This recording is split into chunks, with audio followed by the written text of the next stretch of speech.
Hi, I'm Ed. I'm from Burton Waters Boat Sales in Lincoln. Today we're doing another walkthrough video, this time on a Merry Fisher 1295. Now it's a bit of an exclusive because it's the first one in the country, so let's go on board and have a look.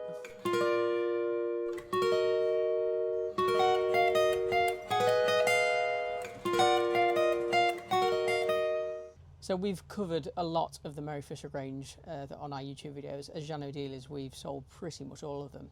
So the range starts at a 605 and goes all the way up to what was a 1095. This is a 1295, so it's the flagship of the range. As I mentioned in the intro, it's the first one in the country, so it's a really good opportunity to have a good look round. Follows the same principles really as all the other Merry Fishers in terms of layout, etc. But everything just feels that little bit bigger, and everything feels supersized really. All the Merry Fishers, as you probably know, are all outboard powered. This is no different. This has got triple Yamaha 300 horsepower V6 engines. We'll look at them a little bit later and show you the benefits, etc. But let's start in the cockpit area, as we always do. So a lot of it will seem familiar. So you've got this one's got the cockpit, teak cockpit. You've got the seating that goes all around here. With it being 40 feet, and because it's a little bit of a taller boat, this fact you've got this side access is really helpful. So you've got this side door here which shuts off and closes, and when you want to get access to the pontoon, it's probably a good example because we are port side 2 now. And just open this side door, they can hop straight down onto the pontoon. You have got a teak bathing platform on the port side to give you access to your engines. But it's better to have that access a little bit further forward on the port side with the door. You have got separate access on the starboard side. There's a starboard side bathing platform, teak bathing platform, which it gives you access on that side. Now you probably noticed one of the biggest selling points of this boat, and this is the folding down balcony over on this starboard side. So it's a feature only you can get on the 1295. So it folds down electronically. When you aren't using it, it folds back. But it's just so nice to have a little bit of an extended space to sit or watch the world go by really. You have maybe some deck chairs out here or something like that. As I said, you can fold it up, so the idea being that you take these wires off, you've got 3 poles which lift out, and then you press this button here, it lifts up, and one of the neat sort of design features is it doesn't actually go all the way up with the electric. It'll come to about here, and then it's just moved into place manually. It's just so you're not getting any of your lines trapped or anything like that really. So that's a nice handy feature. All the photos, you'll see all the photos on our website of the boat, so you can sort of see it with the balcony closed. But it's just another feature when you're at port to create a little bit more space really. Let's cover the outboards if we've sort of gone into a little bit. So like I said, 3 Yamaha 300 horsepower outboards. What we've started doing now with a lot of our stock boats is fitting them with this white colour essentially, so you can get them in the more traditional Yamaha grey. We've decided to fit them in pearlescent white. Not only does we think the colour looks really nice, but I think it sort of integrates nicely into the boat because with the boat being white as well, it just seems like a better fit. They're all on tilts, so the seat comes all the way forward as with all the Merry Fisher range, and you can tilt the engines all the way up, obviously meaning loads of benefits to that. They're not getting fouled up, or if they're left in the water, you can keep them out of reach. If you get anything potentially wrapped around the propeller, you can easily take things off, and it's just loads of benefits. It's why the whole range now is all outboard powered. And there's no slouch either. But at full speed, you'll be doing just on about 35 knots, something like that. So it's a speed machine as well. Underneath here is just a quick lazarette for additional storage. We'll get a cutaway shot of that to show you as well. Because obviously the benefit of having the engines all the way on the transom all the way back as well is that you've got plenty of storage elsewhere. Right, let's have a look inside.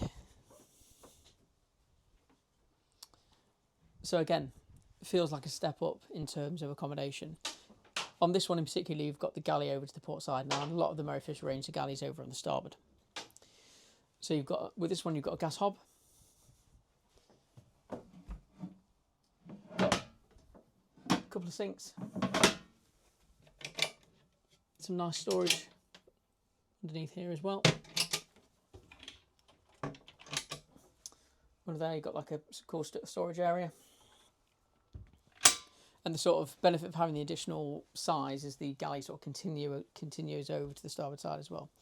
So you've got a couple of fridges here. So it's the upgraded version from, as a standard, it would be about 130 litres. This has been upgraded to 144. More storage here. Nice workspace up here to store things if you want. A couple of nice cupboards. Got the indirect lighting throughout the boat as well, which is really nice. It just gives a sort of calmer light really than having sort of LED drop lights really. And then some more storage for bottles and what have you really. Now directly on the front feet here, it's just a nice big storage area. It's quite sizable, so we'll open this just to show you. So you've got a ladder that goes down, gives access to your consumer unit and other electric bits, but you can store whatever you like in there. If you want fenders or lines, it's near enough to the cockpit. You have got the lazarette as well though, so you can choose what we'd like. Right, moving slightly further forward, this is where your sort of main relaxation area is. You've got a big seating area over to the port side. This table, which opens up as well. The nice Merry Fisher windows, which you can see sort of cut down as well, which let a lot of natural light in. And something Merry Fisher is sort of renowned for is this big door on the starboard side. So this is not only great for letting in natural light and airflow, but also for your mooring. So you can walk out, you can get to foredeck. The foredeck is a space in its own right, actually, on this one, so we'll cover that a little bit later on. We've also got access to that midship cleat as well. A nice big wide opening. You've also got 2 sunroofs as well, which is sort of something you've sort of come to expect. Now if we get to the helm position,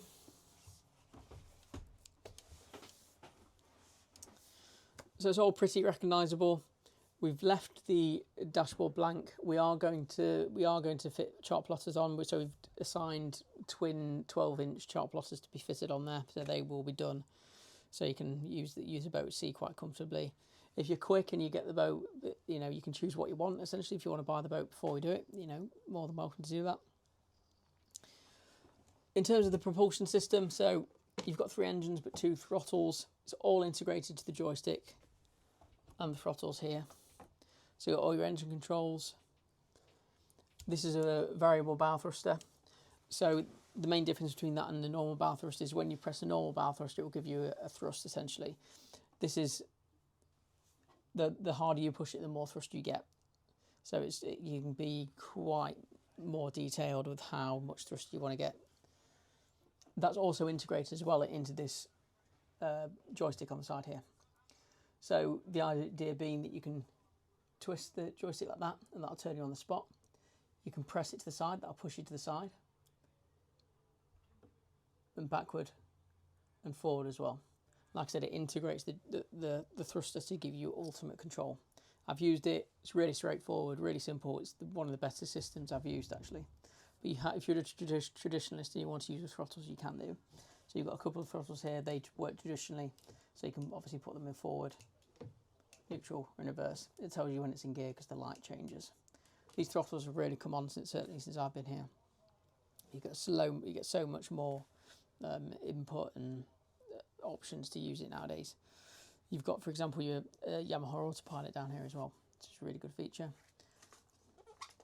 Another option we fitted to that is that's a chain counter if you're for electric windlass, and you've got a remote spotlight as well. Another thing finally to point out on the dashboard is you've got your zip wake automatic trim tabs. We've generally fitted Merry Fishers with sort of Lenco manual tabs. The newer sort of stuff now, and we're fitting generally automatic ones, so zip wakes, just because it's so much easier. It takes all the work away. Automatic trims the boat for you, so you don't have to faff around with it, you can just enjoy going boating. Over to this port side, quickly point this out. Is that just that's a standard for TV? See, there's access, so it's already been pre-fitted for a TV up here, and there's also one in the forward cabin, which we'll look at as well. It's very reminiscent of a Prestige 420. If you're familiar with those boats, they've got the sort of same feature. Okay, that's the sort of main accommodation done. Sorry, saloon done. Let's go down and have a look at the accommodation. Okay, we're in the sort of forward cabin now. So this is a sort of main event. This is the owner's cabin. This is the bow of the boat. This is where you get your most room, and this is where predominantly, if you're the owner of the boat, you're going to sort of sleep. So you've got a big berth, big double bed, a lot of natural light coming through on both sides, because like a lot of the Merry Fisher range, you've got the bow windows. Cupboard over to the port side as Fred's opening now. You've also got a window which cuts across the front of the bow there. So it looks like, from this view, it looks like a light, but it isn't. It's a natural window which goes out to the bow. And you've also got an escape hatch there which lets additional light in. If we lift this up as well, so move the cushions out of the way, you've got some additional storage. There's just all bits and pieces there at the minute, but you can fit what you like in there. This boat has got a specific owner's ensuite.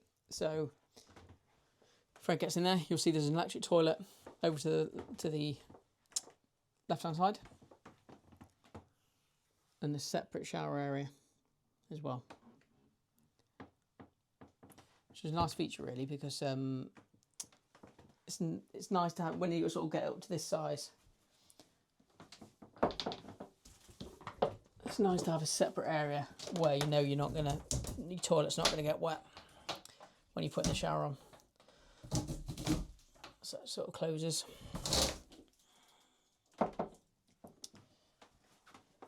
There's a heating outlet in here as well. There's heating outlets throughout the boat, so it has also got diesel heating on it as well. So that's something we've spec'd it with, as we do all the boats now. Over to the port side, you've got your sort of day heads, but it doesn't feel compromised in any way. You've got your similar arrangement. You've got a toilet and shower, a separate shower, sink and storage. And then moving slightly further back, you've got twin cabins. So like a 1095, it's a 3-cabin boat. But on this, it just feels a little bit bigger. So over to the port side, you've got 2 singles.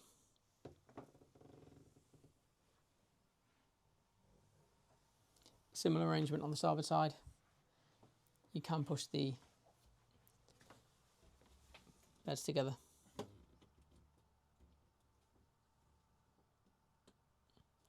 And then again, you've got some storage. You've got storage in the cupboard there. So in my opinion, this is one of my favourite areas of the boat. It's the bow section with the bow sun pads. So a lot of times with the smaller boats, and some other boats as well, do feel a little bit compromised in terms of seating up at the bow. Sometimes it's just a single sun pad cushion. This has taken it to a completely new level, and it feels more integrated than ever, really. So you see you've got a step down, which is nice because you can walk across the whole of the bow section. But you've got 3 big sun pad seats, got armrests as well. This is a nice little feature. So you've got the escape hatch here. This is a cushion which folds back. You've got a nice pair of cup holders there as well. If you flip this forward, press it down, it creates an additional sun pad. So you've got 3 separate sun pads. Nice big sturdy backrest as well, so you don't feel like you're lying down. It's a really nice place to sit and spend time and relax and take in the sun, really. A little bit further forward here, got your electric windlass. And over to the starboard side, just some more storage if you want additional fenders, etc. and things like that. In terms of walking around the side deck, obviously we've seen walking down the starboard side. Like asymmetrical, so the port side's a little bit narrower. But generally it's fine to walk down the starboard side and then into the side door if you wish, or straight down into the cockpit area. So with the saloon doors, you can move them to and fro. So we've shifted the saloon doors all the way over to the starboard side. You've got this extended bit of countertop here, so what we can actually do is lift that up, and what it does is help give a seamless transition from the cockpit into the galley area. So if you are serving food from the galley, you can serve it directly to the table, and it just feels like a nice, fully integrated space, really. If you push this down here. I'll just quickly show you. Press that down, and then you can move the door straight across into any other arrangement you want as well. The one on the starboard side also pulls all the way over as well, so if you wanted more of an access to that side. Thank you as ever for taking the time to watch this quick video on the Merry Fisher 1295 we have for sale. If you're of interest, I'd really encourage you to come down or up to us in Lincoln to have a look at it really. Available to view 7 days a week. The link for the boat is in the description below. We'll see you again for another video.